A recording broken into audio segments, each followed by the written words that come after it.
Gold, trusted gold buyers. మీరు తాకట్టు పెట్టిన బంగారాన్ని విడిపించి ఈ రోజు ఉన్న మార్కెట్ ధరకు కొనబడను. Welcome to iDream. నా పేరు లుంబిని. కట్నం పెట్టి భర్తని కొనుక్కోవడం అనేది పెళ్లికి ముందు జరుగుతుంది, కానీ పెళ్ళైన తర్వాత భార్య భర్తని 1,50,00,000కి అమ్మేసింది. ఇంతకీ ఆ కొనుక్కున్న ఆవిడ పరిస్థితి ఏంటి, కొన్నావిడ పరిస్థితి ఏంటి, అతనికి అంత వాల్యూ ఏంటి, ఇంతకీ ఏం జరిగింది, డీటెయిల్స్ తెలుసుకుందాం. ఈరోజు మనతో పాటున్నారు ప్రముఖ motivational speaker and family counsellor Rajani Rama గారు. మ్యామ్, thumbnails లో హెడ్లైన్స్ లో ఇలాంటి న్యూస్ విన్నప్పుడు 1,50,00,000 పెట్టి భర్తను అమ్మేసింది, అంటే కొనుక్కుంది. ఒక ఆవిడ కొన్నారు, ఒక ఆవిడ అమ్మారు ఆబ్వియస్లీ. సో ఏంటి ఇలాంటివి చూసినప్పుడు ఏమనిపిస్తుంది? కొత్త కొత్తగా ట్రెండ్ అనేది వస్తుంది కదా. అంటే ఇక్కడ మనం చెప్పుకోవడానికి ఇట్లా ఉంది, కానీ అసలు ఏం జరిగింది వెనకాల అనేది మనకు తెలియలేదు. ఏమైనా సరే ఒకప్పుడు మూవీస్ కూడా వచ్చాయి దీని మీద. ఆ భార్యకి బాగా డబ్బు పిచ్చి, అతను సాదా సీదా ఒక ఎంప్లాయ్ అన్నమాట. జగపతి బాబు, ఆమని, రోజా. అందులో ఏమవుతుంది, పిల్లల్ని చూసుకుంటూ భర్తను చూసుకుంటూ మామూలుగానే ఉంటుంది. కాకపోతే ఏంటంటే ఆశలు బాగా ఉంటాయి కొంతమంది ఆడవాళ్ళకి. ఎలా అంటే నేల విడిచి సాము చేయటం అంటారు కదా, ఆ పద్ధతిలో ఉంటుంటారు. అంటే మన స్థాయి ఏంటి, మన స్థితి ఏంటి, ఇవన్నీ ఆలోచించుకోకుండా అతిగా ఎక్కువగా కలలుగంటూ ఉంటారు. కోరికలే గుర్రాలైతే అని అంటారు కదా, అట్లా కోరికలు గుర్రాలయ్యి పరిగెడుతూ ఉంటాయి అన్నమాట ఆశల్లో, కలల్లో. అంతేగాని ఇలాంటి ఊహలు వస్తే కూడా మనం కట్ చేయాలి. మనకి మనం ఆటో సజెషన్స్ ఇచ్చుకోవాలి. ఎలా మనము మన స్థితి, ఏ స్థితిలో ఉన్నాం. నేను ఒక పెళ్ళైన స్త్రీని, నాకు ఒక 2 పిల్లలు ఉన్నారు, నా భర్త ఒక చిన్న ఎంప్లాయ్ సంపాదించుకొస్తున్నాడు, పిల్లల్ని మంచిగా పెట్టుకుంటున్నాం, చదివించుకుంటున్నాం, హ్యాపీ జీవితం. అంటే ఏ స్థాయికి తగ్గ వాళ్ళు ఆ స్థాయిలో సుఖాన్ని, అక్కడే డెవలప్మెంట్ని మెల్లమెల్లగా ఉన్న దాంట్లోనే పొదుపు చేసుకుని ఒక మెట్టు పైకి ఎక్కడానికి ప్రయత్నిస్తూ ఉంటారు.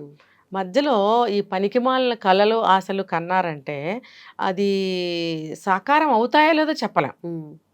అవ్వాలి అని అంటే ఒక వ్యక్తి జీవితంలో ఎంత స్ట్రగుల్ అవ్వాలి, ఎంత కష్టపడాలి, అతనికి ఎన్నో టాలెంట్స్, స్కిల్స్ ఉండాలి.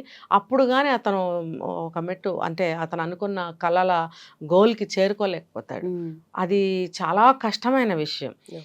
నీకు అన్ని కళలు, ఆశలు ఉన్నప్పుడు నువ్వు కష్టపడాలి నీ గోల్ రీచ్ అవ్వటానికి. అది కాకుండా కూర్చుని కమ్మని కళ్ళ కంటే ఏమవుతుంది, అక్కడ కొంప కొల్లేరవుతుంది. సో ఆ సినిమాలో అట్లానే అయ్యింది.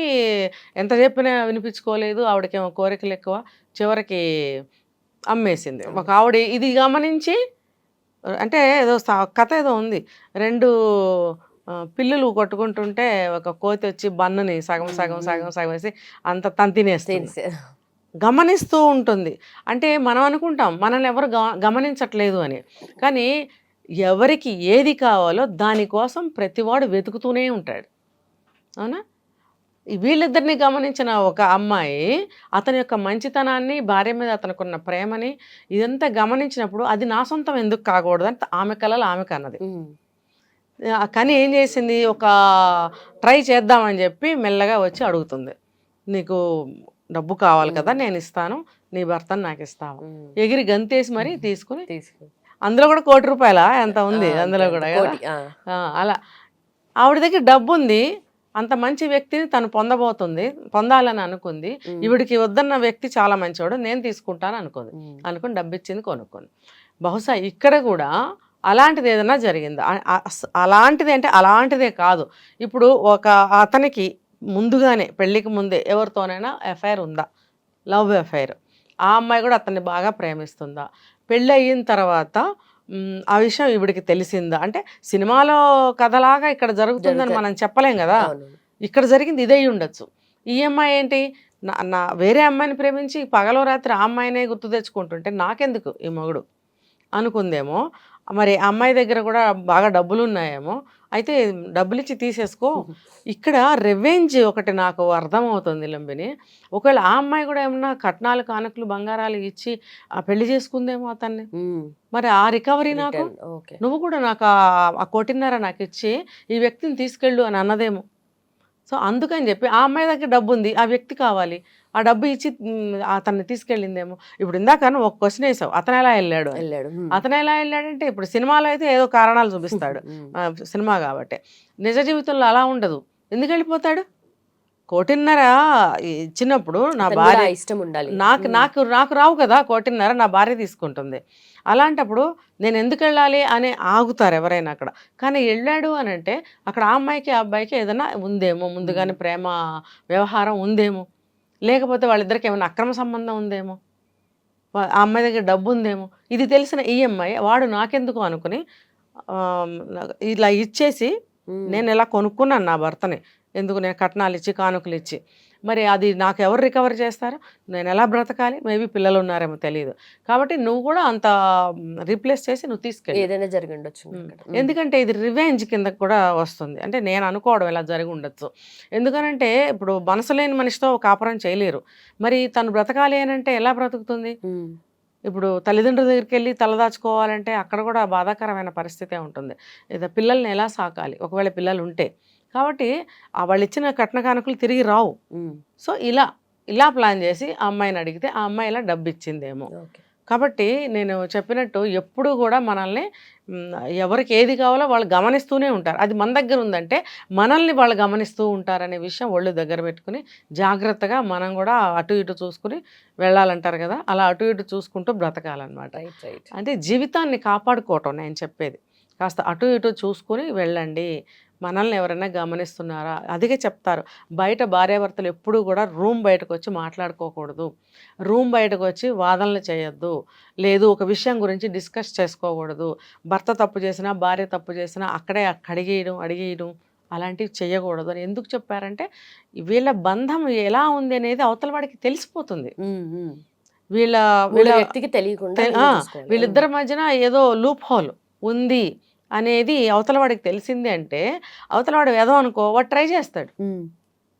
ఈ అమ్మాయికైనా ట్రై చేయొచ్చు, అవతల వాడు ఆడదనుకోండి ఆ మగవాడికైనా ట్రై చేయొచ్చు, ఏదైనా కావచ్చు. అది ఎంత దూరం వెళ్తుంది?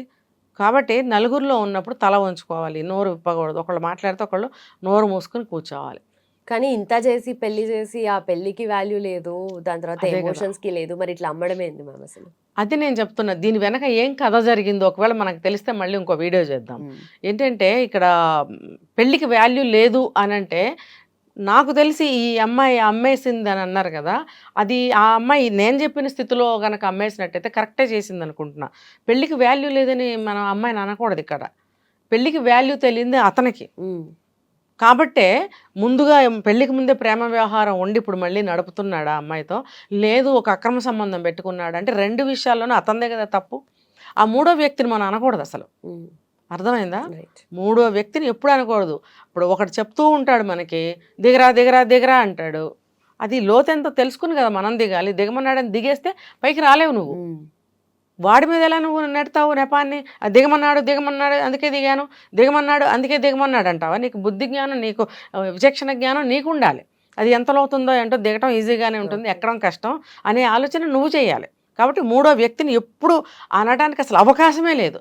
ఇక్కడ లూప్ హోల్ ఉంది కాబట్టి, ఇక్కడ వస్తువు దొరికే ఛాన్స్ ఉంది కాబట్టి నేను క్యాచ్ చేస్తే బాగుంటుంది, నాకు కూడా అవసరమే కదా అని అవతలవాడు ఎదురు చూస్తూ ఉంటాడు అనే స్పృహ మనకు ఉండి ఎక్కడా కూడా గది దాటి ఇల్లు దాటి బయటకు వచ్చాము అని అంటే మూడో వ్యక్తి దగ్గర మనం ఏమీ మాట్లాడకూడదు. పిచ్చి మాట అయినా ఎటువంటి మాట అయినా పెళ్ళాం మాట్లాడినా మొగుడు మాట్లాడినా రెండో వాళ్ళు మూసుకొని ఉంచోవాలి. ఇంటికి వచ్చిన తర్వాత కాసేపు తిట్టుకోండి, వాదించుకోండి, అది వేరే విషయం.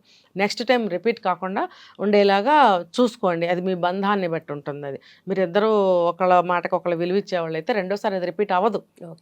ఒకవేళ బంధానికి విలువిచ్చేవాళ్ళు కాకపోయినా సరే ఈ ఒక సంఘటనతో మీ భార్య బాధపడింది, ఇంటికి వచ్చి అడిగింది, లేదా మీ భర్త వచ్చి ఇంటికి వచ్చాక అడిగాడంటే మీరు అక్కడన్నా మీరు మారాల్సిన పరిస్థితి చాలా ఉంది. లేకపోతే ఇది ఇలాగే జరుగుతాయి. Right ma'am. నిజంగా అంటే పెళ్లిలో కూడా కొత్త కొత్త ట్రెండ్లు వస్తున్నాయి చాలా. ఎప్పటికప్పుడు ఉపాయంగా బ్రతకటమే. ఇవే ఏ శాస్త్రాలను రాసి పెట్టలేదు. గతంలో పూర్వకాలంలో ఇవన్నీ జరగలేదు. చూసి నేర్చుకోవడానికి రోజుకోటి కొత్త కొత్త సమస్యలు వస్తూనే ఉంటాయి. Right, ma'am. Thank you so much. And for more videos, please subscribe to iDream. Please subscribe to iDream. Please subscribe iDream. And please subscribe to iDream. For more videos, subscribe to iDream. please like, share and subscribe to the channel. Congratulations, iDream. Subscribe to iDream. Subscribe to iDream. So subscribe to iDream Media. iDream ki iDream team andarki huge congratulations. Please subscribe iDream Media. Please subscribe to iDream. Subscribe iDream. Please subscribe to iDream. I dream అంటే నా కళల channel subscribe చేసుకున్న నోరు తిరుగుతలేదు, మీరైతే గంట గుర్తు కొట్టండి. For more such videos, please subscribe to iDream. Subscribe to iDream. Please subscribe to iDream. Please subscribe iDream Media. Please do subscribe to iDream. Please subscribe to iDream Media. For best entertainment and information, please subscribe iDream. And don't forget to subscribe to iDream.